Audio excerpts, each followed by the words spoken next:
Baik, Assalamualaikum warahmatullahi wabarakatuh. Kita melanjutkan ke analisa asosiasi bagian kedua. Ya. Jadi kalau sebelumnya kita membahas strategi bagaimana kita bisa melakukan penurunan jumlah kandidat dengan menggunakan prinsip a priori dengan strategi pemangkasan yang menerapkan prinsip a priori. Kemudian kita juga bisa melakukan penurunan jumlah komparasi dengan menggunakan strategi model struktur data hash-tree. Maka pada bagian kedua ini kita akan membahas langkah pendekatan yang kedua, yaitu bagaimana membangkitkan rule-rule asosiasinya ya. Jadi setelah kita menemukan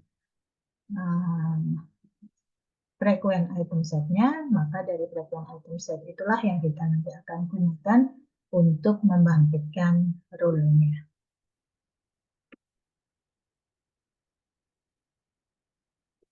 Jadi itu yang akan kita bahas di section kedua ini, yaitu rule generation.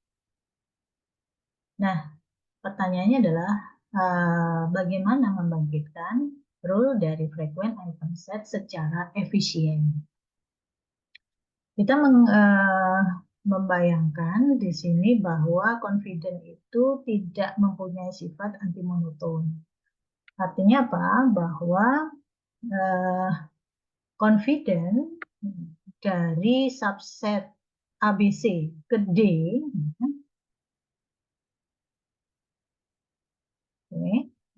subset dari ABC ke D, dari mana X-nya itu ABC, misalkan, sedangkan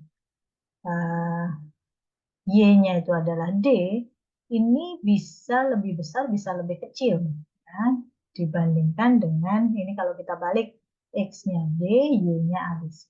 Itu artinya tidak punya sifat tertentu yang bisa kita jadikan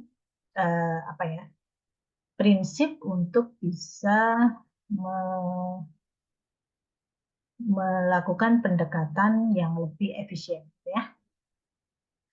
Namun, gitu ya, ternyata confidence dari rule yang dibangkitkan dari item set yang sama itu mempunyai sifat anti monoton.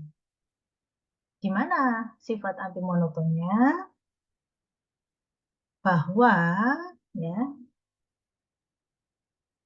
kalau frequent item set-nya itu adalah ABCD, gitu, ternyata confident yang dibentuk, yang dibangun dari XY dengan X-nya adalah ABC, Y-nya D, ini selalu lebih besar atau sama dengan dari confident yang dibentuk dari X-nya itu adalah AB, Y-nya adalah CD. Dan dia selalu juga lebih besar dari A, ya, kemudian A dibagi dengan, A, X-nya itu adalah A, Y-nya adalah BCD. Nah, gimana ini logikanya? Kita perhatikan, di dalam rule itu ada dua bagian kan?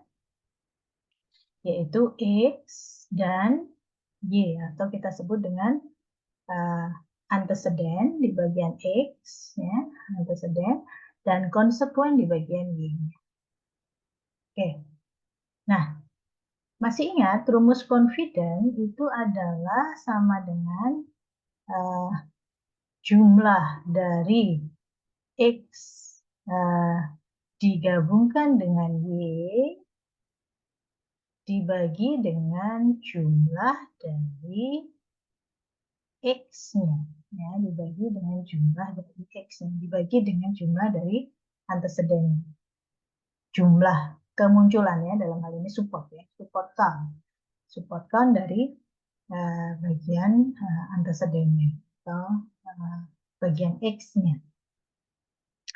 Nah, sehingga kalau ini ABCD AB kemudian ke CD, A ke BCD, ini kan sebenarnya kalau digabungkan itu akan sama dengan ini. Nah, akan sama dengan ini. Artinya bahwa nilai yang di atas ini, nilai penyebutnya, pembilang ya, kalau di dalam pembagian itu pembilang, ini selalu sama. Selalu sama. Sebut saja nilainya misalkan L. Nah, maka ya kan, C ini kalau mau kita bandingkan, itu kan bergantung pada berapa support count dari X-nya. Berapa support count dari X-nya, kan gitu. Semakin kecil, nah, X-nya ini semakin kecil nilai support count dari X-nya, maka secara keseluruhan ini pasti akan lebih besar, kan? Menjadi lebih besar, kan gitu. Ini semakin kecil, maka menyebabkan C-nya menjadi semakin besar. Nah, kan gitu. Nah, tadi kita sudah tahu sifatnya. Sifat antimonoton dari prinsip a priori kan, bahwa nilai kemunculan, nah, A, nilai kemunculan A saja, itu pasti lebih besar atau sama dengan dari nilai kemunculan yang A dengan B. Ya. Dan dia juga pasti akan lebih besar atau sama dengan kemunculan A, B, dan C. Kan gitu. Semakin sedikit itemnya, maka di sini akan nilai support count-nya menjadi lebih besar. Kan gitu.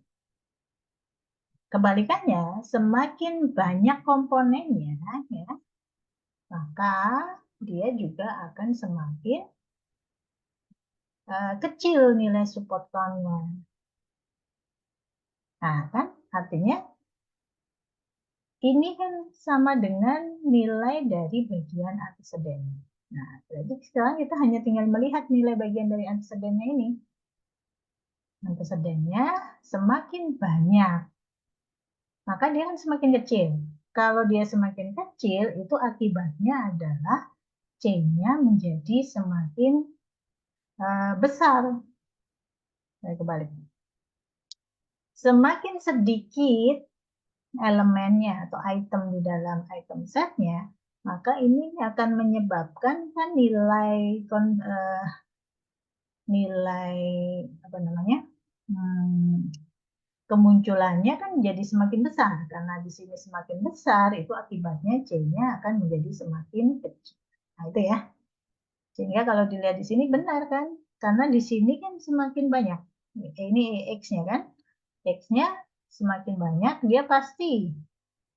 Nah, ini X-nya kan. Karena semakin banyak, ini akan menyebabkan nilai confidence-nya menjadi semakin besar. Sedangkan kalau dia semakin sedikit, nilai confidence-nya akan semakin kecil. Nah, ini itu yang bisa kita amati dan kita gunakan menjadi strategi. Jadi strategi bagaimana kita membangkitkan rule secara efisien. Maksudnya gimana? Membangkitkan rule itu kan tadi juga membutuhkan waktu atau waktu komputasi yang cukup banyak juga. Jumlah rule ya itu kan kalau dirumuskan tadi mengingat dari materi yang sebelumnya bahwa kalau kita punya 6 rule saja itu 6 item saja, maka itu kita harus membangkitkan 602 rule gitu. Nah, sama nanti kalau kita membangkitkan rule dari sebuah frequent item set, berarti kan kita harus membuat kombinasi dari semua item ini. Jadi contohnya kalau saya punya item setnya A, B, C, D ini menjadi frequent, maka kan kita harus membuat semua rule yang mungkin dari ABCD itu. Ya, BCD, kemudian A, B ke ACD, lalu C ke A, B, D, dan seterusnya. Ini kombinasi 1 dulu, kemudian nanti kombinasi 2, kombinasi 3, dan seterusnya. Ini juga banyak nanti. Nah, kita bisa memangkas, jadi tidak perlu, jadi kan nanti harusnya ini terus dihitung ini confident-nya berapa.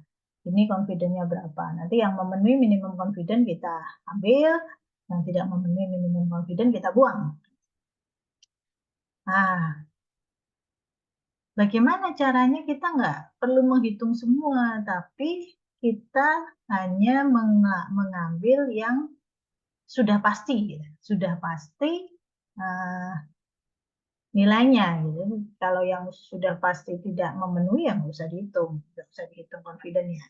Nah, itulah strateginya kita mendapatkan membangkitkan rule-nya itu secara efisien.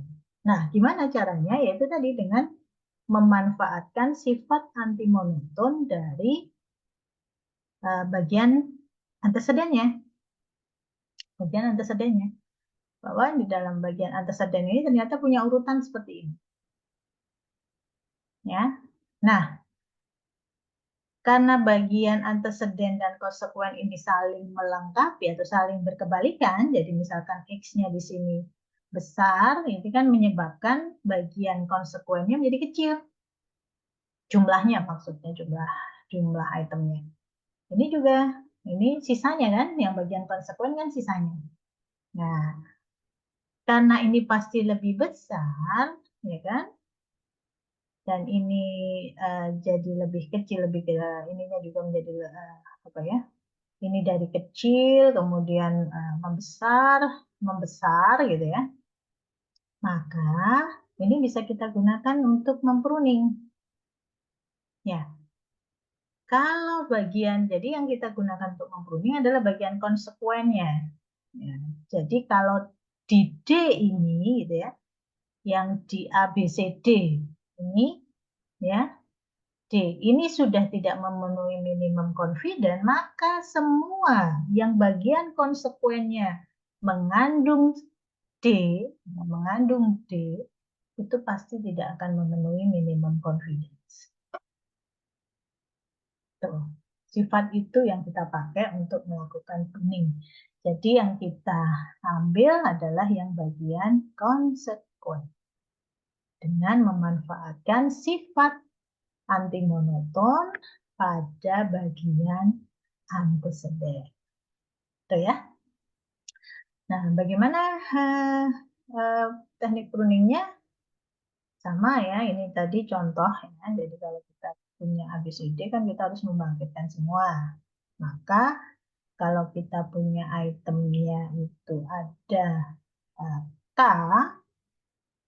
nih ada K-nya misalkan 4, maka kan kita harus membangun sebanyak 2 pangkat K dikurangi 2, yaitu 2 pangkat 4, 16 dikurangi 2. Berarti kan sama dengan 16 dikurangi 2. Jadi ada 14. 14 kandidat yang harus kita pakai dengan asumsi yang kosong ini tidak kita hitung, yang ini juga kita hitung. Jadi harusnya 16, tapi karena ini itu tidak kita gunakan, memang ada himpunan kosongnya, maka nanti kita akan mendapatkan 14 association rule. Tuh. Ya. Nah, dengan menggunakan ini tadi, strategi tadi, nah, kita menerapkannya dengan prinsip anti monoton tadi untuk memperhatikan bagian konsekuen. Yang saya jelaskan tadi ya, bagian konsekuennya. Jadi begitu ini tidak memenuhi, maka pasti yang mengandung AB pada bagian ini juga tidak akan memenuhi. Nah ini ya, sehingga ini kalau kita susun dengan urutan mulai dari yang kita perhatikan yang bagian konsekuen saja.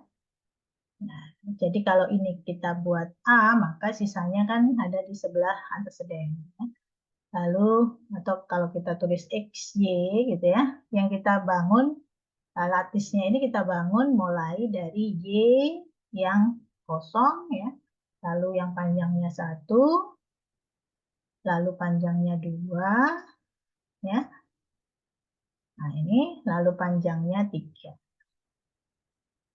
Yang panjangnya 4 kita abaikan. Jadi ini dan yang nanti yang di sini kita abaikan. Ya. Yang kita bangun adalah berdasarkan Y-nya dan Y-nya. Jadi kalau A, B, C, D, maka Y-nya itu yang kita ambil mulai dari A, B, C, D, lalu kombinasi 2, A, B, A, C, A, D, ya, lalu B, C, B, D, dan C, D. Nah, ini bentuk dari generate rule-nya ya, untuk semua rule-nya. Tapi tidak perlu kita hitung semua, ya. Yang kita hitung adalah yang hanya rule di mana bagian konsekuennya ini memenuhi minimum support. Yang tidak memenuhi minimum support, minimum confidence itu kita hapus atau kita pruning. Ya. Jadi misalkan A, B, C, D ke A ini dia low confidence atau tidak memenuhi minimum confidence, maka semua yang mengandung A di bagian konsekuen, seperti ini AB, AC, AD, ABC, dan ABD ini sudah pasti tidak akan memenuhi minimum confidence. Jadi ini tidak perlu kita hitung. Gitu. Jadi kita pruning, kita pangkas. Oke.